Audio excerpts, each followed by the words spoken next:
HDFC bank India की सबसे बड़ी प्राइवेट बैंक है, जिससे लोग दीवार जैसा भरोसा बोलते हैं, लेकिन इसका स्टॉक पिछले 3 साल में माइनस में रिटर्न दिया है और 5 साल में भी रिटर्न ऑलमोस्ट ना के बराबर है। और जब मैं ये वीडियो बना रहा हूं, तब स्टॉक अपने 52 वीक हाई से 27% नीचे चल रहा है। दांत और ये वही बैंक है जिसे कभी इंडिया की सबसे ट्रस्टेड प्राइवेट बैंक माना जाता था। तो सवाल ये है कि अचानक ऐसा क्या हुआ कि इतनी बड़ी, इतनी पुरानी, इतनी ट्रस्टेड बैंक का भरोसा हिलने लगा। तो फ्रेंड्स, ये एक दिन की कहानी नहीं है, ये एक सिलसिला है, एक के बाद एक घटना जो पिछले कुछ सालों में होती गई। तो आज हम आपको वो पूरी कहानी डेट बाय डेट बताएंगे, ताकि आप सभी घटनाओं को जोड़ कर समझ पाएं कि प्रॉब्लम कहां से शुरू हुई और कितनी बड़ी हुई। यहाँ हम हर चीज को लीगल एंगल से वेरीफाई करके, जो डेटा मीडिया में अवेलेबल है, हम उस डेटा के आधार पे आपको सारी चीजें बताएंगे ताकि कोई मिस्टेक न हो सके। तो चलिए शुरू करते हैं, लेकिन पहली बार आए हैं तो चैनल को फॉलो कर लीजिएगा। इस कहानी को समझने के लिए पहले थोड़ा पीछे चलना पड़ेगा। HDFC बैंक की शुरुआत हुई थी 1994 में हसमुख पारेख जी के विजन से। उन्होंने देखा कि इंडिया में नौकरी करने वाले लोगों को घर बनाने के लिए लोन ही नहीं मिलता है। उनके भतीजे दीपक पारेख जी उनके साथ जुड़ गए और बैंक की नींव पड़ी ढी।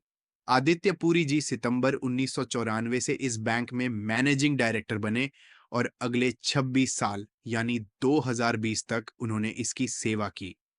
Now, few names in India's financial history carry the weight and respect of Aditya Puri. In fact, we all know him as a visionary leader who transformed HDFC Bank from a fledgling institution into one of India's most trusted and profitable financial powerhouses.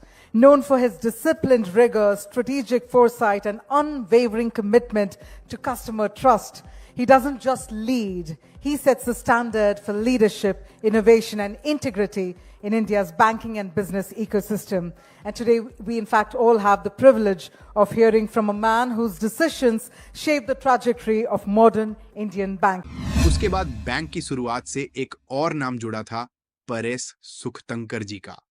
ये वो इंसान थे जो HDFC bank आने से पहले city bank में 9 साल काम कर चुके थे और HDFC में क्रेडिट और रिस्क मैनेजमेंट देखते थे। मतलब लोन देने से पहले अच्छी तरीके से चेक करना कि पैसा डूबेगा तो नहीं। उनका नियम बहुत सिंपल था, चाहे कम लोन दो लेकिन सही लोगों को दो। और इसी डिसिप्लिन की वजह से HDFC बैंक का इमेज बना data backed, safe and trusted. इस बैकग्राउंड को याद रखना, क्योंकि हम आगे वाले सिलसिले में जब आएंगे तो ये बैकग्राउंड की कड़ी कहीं ना कहीं जुड़ेगी। तो मार्च 2017 से पहली दरार पड़ती है। कैसे? मार्च 2017 में परेश जी को बैंक का डिप्टी मैनेजिंग डायरेक्टर बनाया गया था। वो बैंक के सबसे बड़े सीनियर लोगों में से एक थे और वाइडली माना जा रहा था कि आदित्य पुरी जी के अक्टूबर 2020 में रिटायर होने के बाद अगले CEO बनेंगे। लेकिन 10 अगस्त 2018 को एक फ्राइडे के दिन मार्केट बंद होने के बाद HDFC बैंक ने एक सरप्राइज अनाउंसमेंट किया कि परेश सुखतंकर जी ने अपना रेजिग्नेशन दे दिया है, जिसमें रीजन पर्सनल था और 90 दिन का नोटिस पीरियड था। The other big story coming in from the banking sector, Paresh Sukhtankar has resigned as the Deputy Managing Director of HDFC Bank. The bank's exchange filing says the resignation will come into effect 3 months from now. The 51-year-old Sukhtankar has been with the bank since its inception in 1990. लेकिन ये बात बहुत shocking थी, क्योंकि आदित्य पुरी जी को सिर्फ 2 साल बाद ही रिटायर होना था और उनके बाद इन्हें सबसे स्ट्रॉन्ग कैंडिडेट माना जा रहा था। अब बैंक के चेयरमैन दीपक पारेख जी ने कहा कि उन्होंने बहुत अच्छा काम किया है और उन्हें बहुत मिस किया जाएगा। ध्यान से समझिएगा, ये कहानी की पहली दरार थी। अब हमें यहां से लेके 2021 तक की कहानी समझना होगा, क्योंकि इसी दौरान 2017 से 2021 के बीच एक ऐसी डील हुई जिसका असर बहुत बाद में 2026 में जाके सामने आया। और यही पूरी कहानी का सबसे बड़ा ट्विस्ट है। महाराष्ट्र सरकार की एक कंपनी है, MSRDC, मतलब Maharashtra state road development corporation. ये कंपनी सड़कें बनाती है और इनके पास डिपॉजिट के लिए एक बड़ा फंड था। तो HDFC बैंक चाहती थी कि MSRDC जैसा बड़ा इंस्टीट्यूशन डिपॉजिट अपने पास लाए, लेकिन दूसरे बैंक MSRDC को 6% या उससे ज्यादा इंटरेस्ट ऑफर कर रहे थे और MSRDC ने HDFC से यही उम्मीद जताई थी, क्योंकि HDFC वाले 3.5% के करीब दे रहे थे। अब यहां RBI का रूल साफ है, कोई भी बैंक अपने किसी कस्टमर को बाकी सब कस्टमर से ज्यादा इंटरेस्ट कैसे भी नहीं दे सकता है। ऐसा इसलिए क्योंकि अगर एक बड़े कस्टमर को ज्यादा दिया जाएगा तो छोटे कस्टमर के साथ गलत होगा, राइट? तो नॉर्मल तरीका ये होता है कि या तो बैंक डील से मना कर देती है या कोई दूसरा प्रोडक्ट ऑफर करती है जो रूल के अंदर फिट हो। लेकिन एलिगेशन है कि जो बैंक की अपनी इंटरनल विजिलेंस जांच है उसमें कंफर्म हुई कि HDFC बैंक ने कुछ अलग ही रास्ता निकाला। स्टैंडर्ड रेट और MSRDC को जो रेट प्रॉमिस की गई उसके बीच का गैप कवर करने के लिए बैंक ने रफली 45 करोड़ का पेमेंट किया, लेकिन इसे इंटरेस्ट नहीं बल्कि मार्केटिंग एक्सपेंस के तौर पर एक रोड सेफ्टी अवेयरनेस कैंपेन के स्पॉन्सरशिप के नाम पर दिखाया गया। मतलब जो असल में एक्स्ट्रा इंटरेस्ट था उसका नाम कागज में बदलकर एडवर्टाइजमेंट का खर्चा बना दिया गया। आई होप क्लियर हो गया होगा। अब इसमें दूसरी डाउटफुल चीज निकल के आई कि MSRDC के पास करीब 25,000 करोड़ की अमाउंट थी, जबकि रिपोर्ट कहती है करीब 3,000 करोड़ का ही अमाउंट HDFC में आया।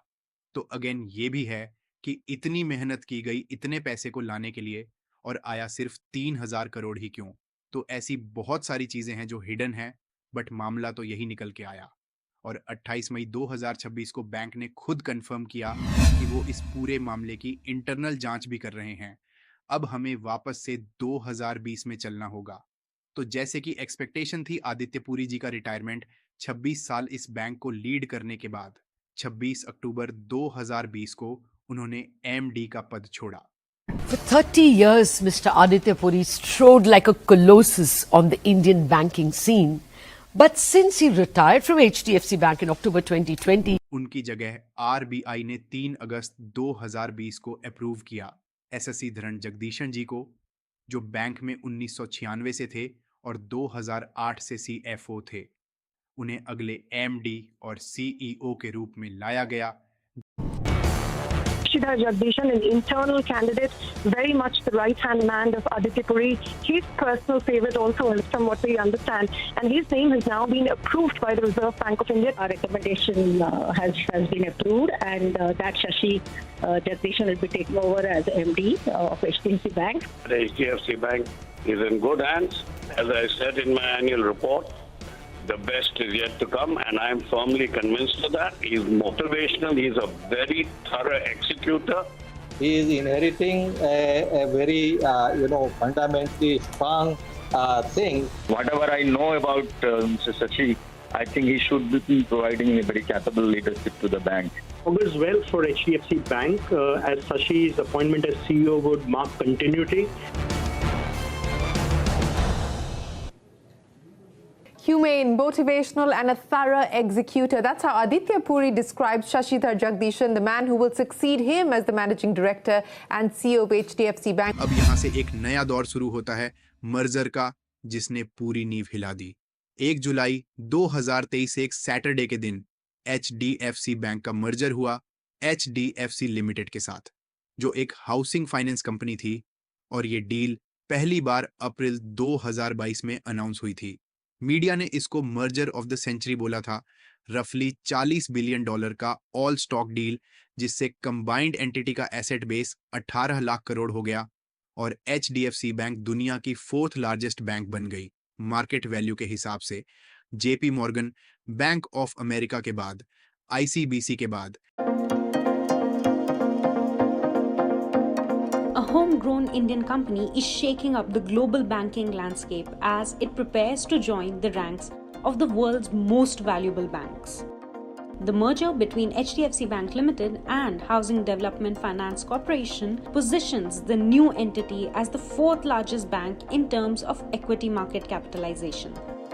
With a valuation of approximately $172 billion, it's now in contention with industry giants such as JP Morgan Chase & Co., Industrial and Commercial Bank of China, and Bank of America.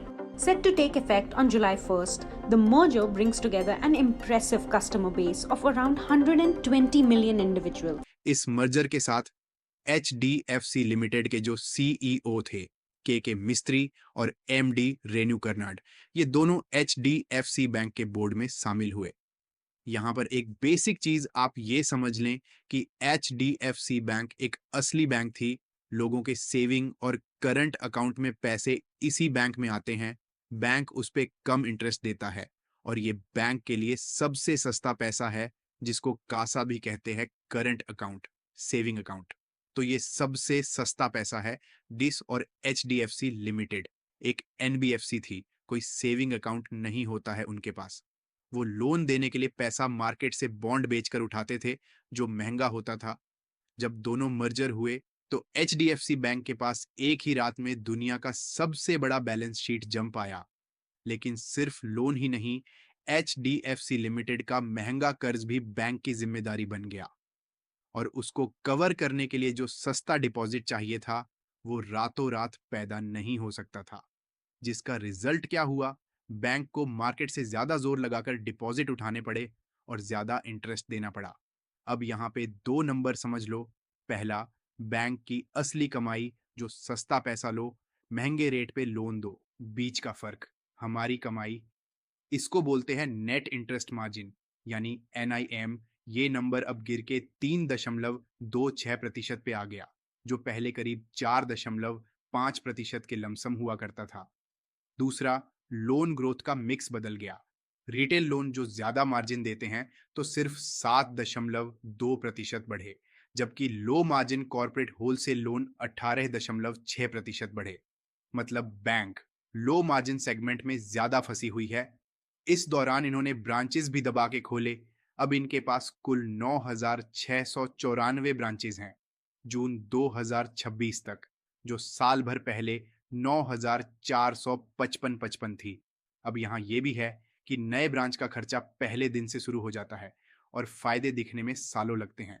26 मार्च 2025 को RBI ने HDFC bank पे 75 लाख का fine लगाया कि YC के नियम, मतलब customer की पहचान सही तरीके से चेक करने वाले रूल, पूरी तरीके से फॉलो न करने के लिए।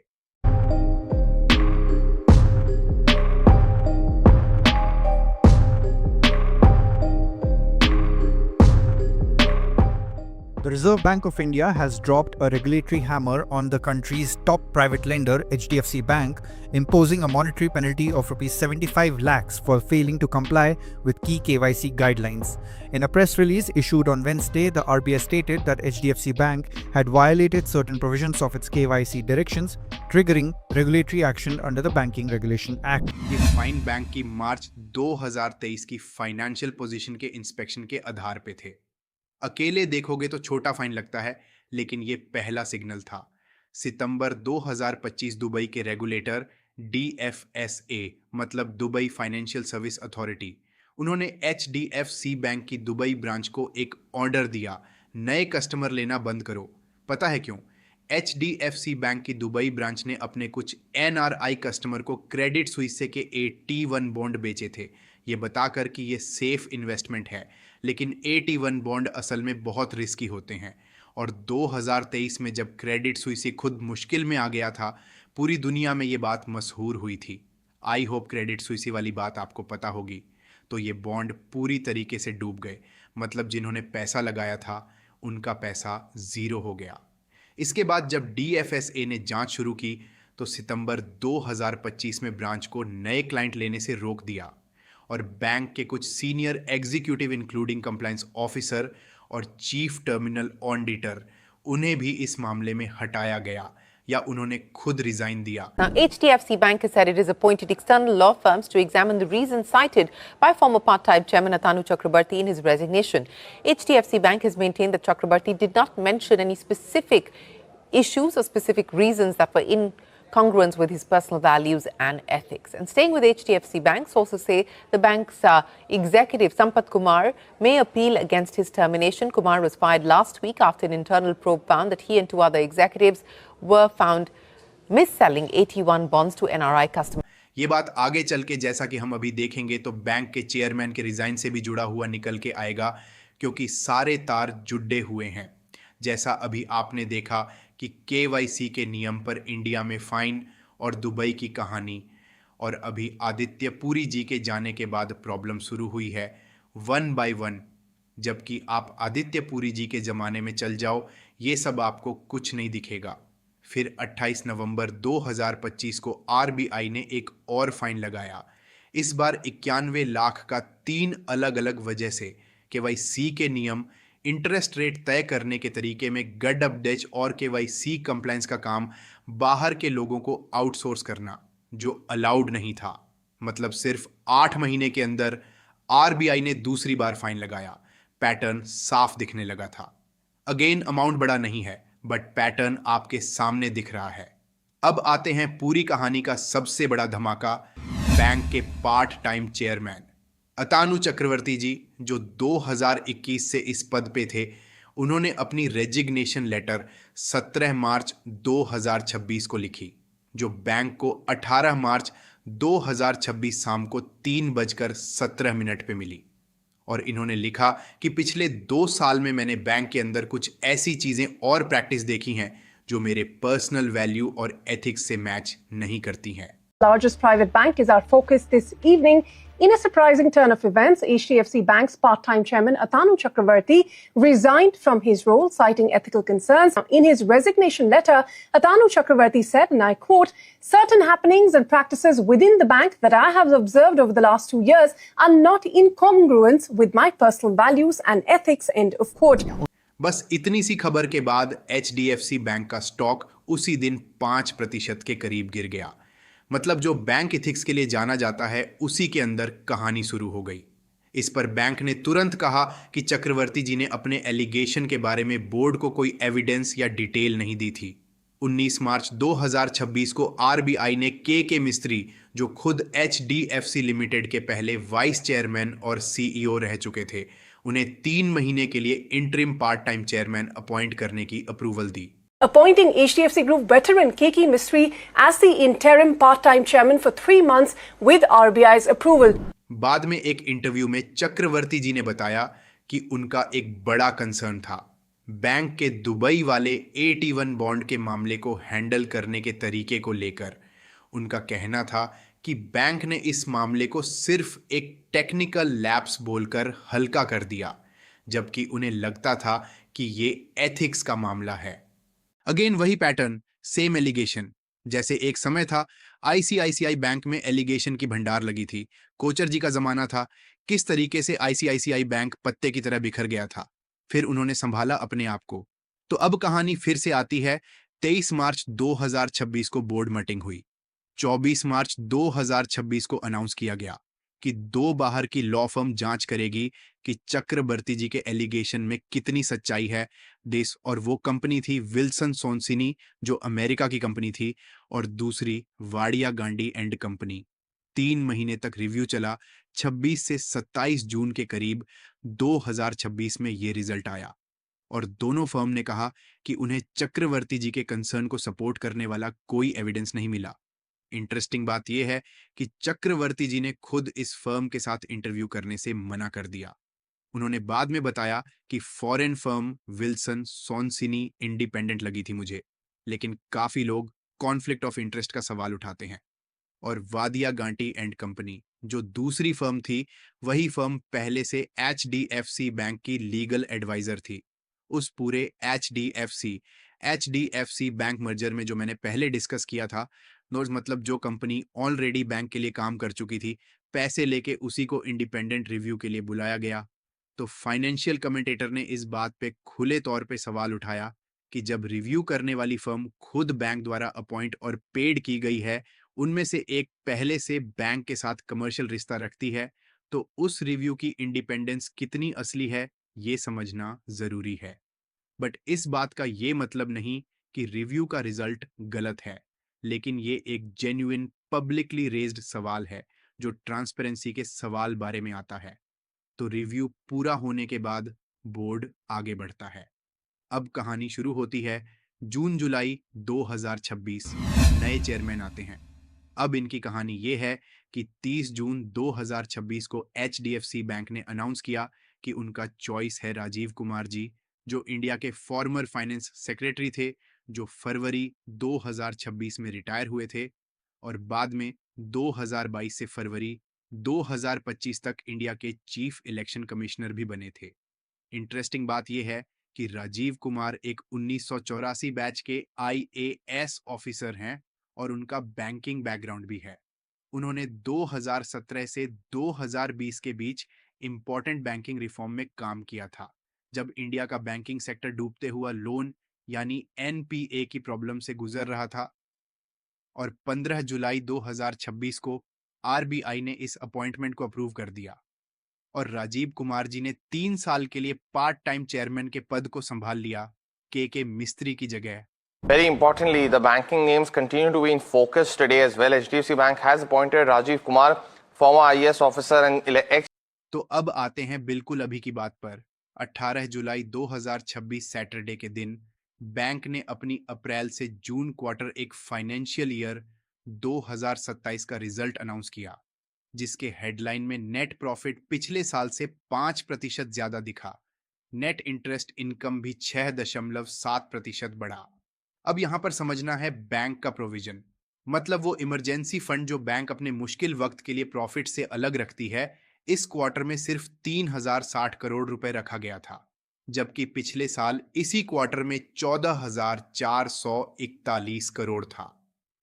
देखने में ये बहुत बड़ा गिरा हुआ नंबर लगता है, लेकिन असली कहानी ये है कि पिछले साल Q1 फाइनेंशियल ईयर 2026 का नंबर इतना ज्यादा इसलिए था क्योंकि बैंक ने उस वक्त जानबूझकर अपना एक्स्ट्रा सेफ्टी बफर बढ़ाया था।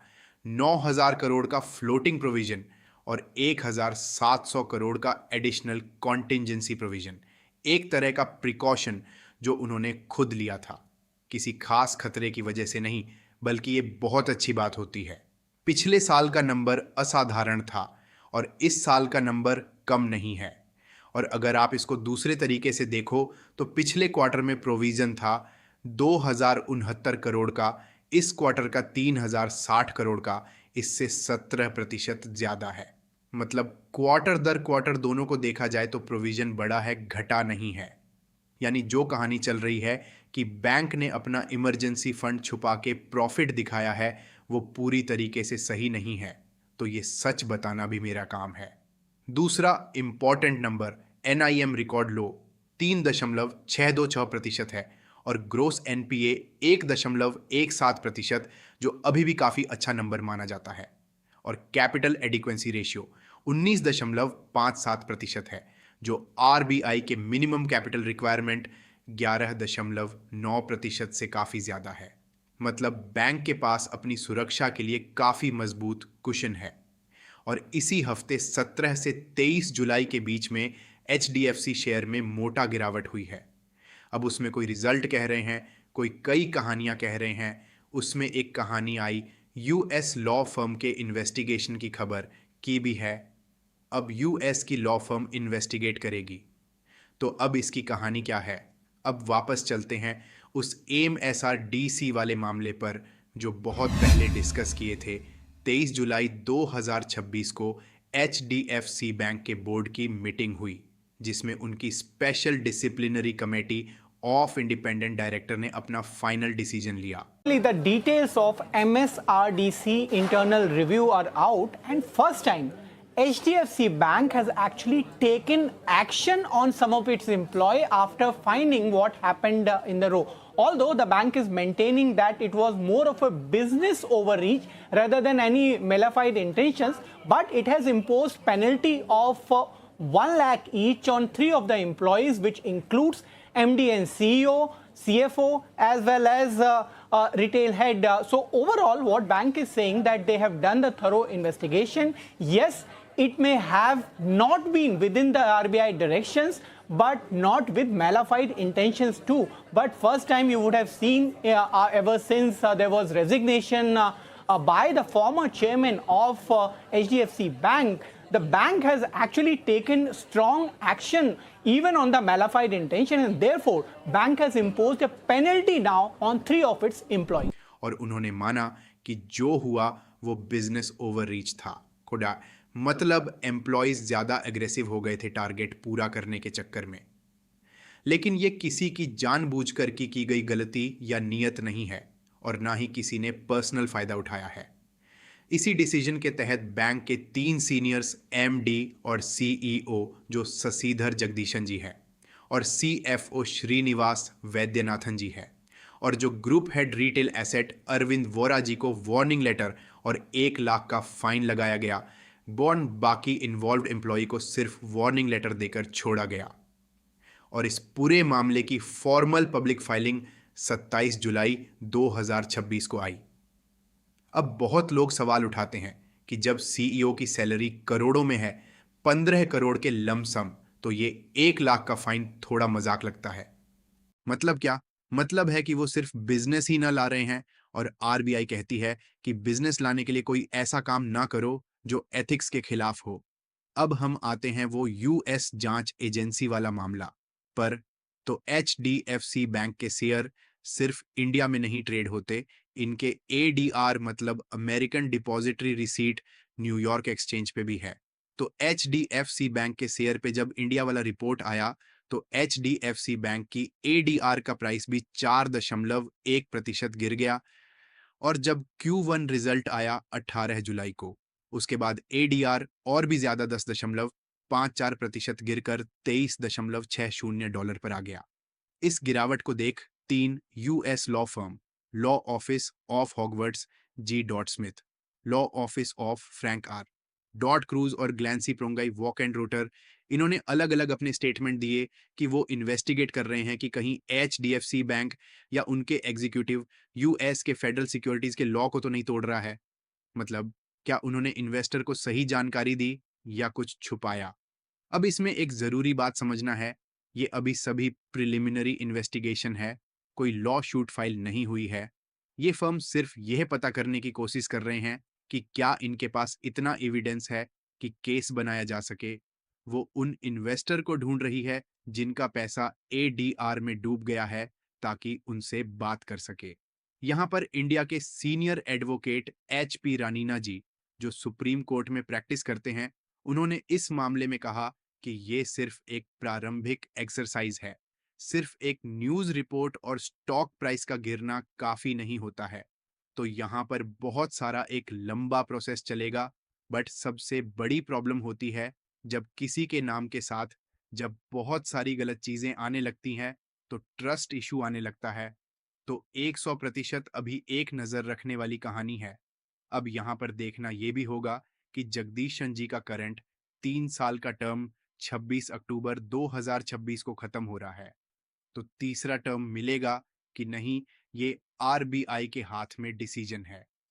लेकिन अगर कोई बहुत ही बेहतरीन खिलाड़ी आता है जिस पे शायद पब्लिक का ट्रस्ट हो या शायद वो एचडीएफसी बैंक से कहीं ना कहीं जुड़ा हुआ हो, मतलब सुपर हीरो टाइप खिलाड़ी हो, तो कुछ निकलेगा।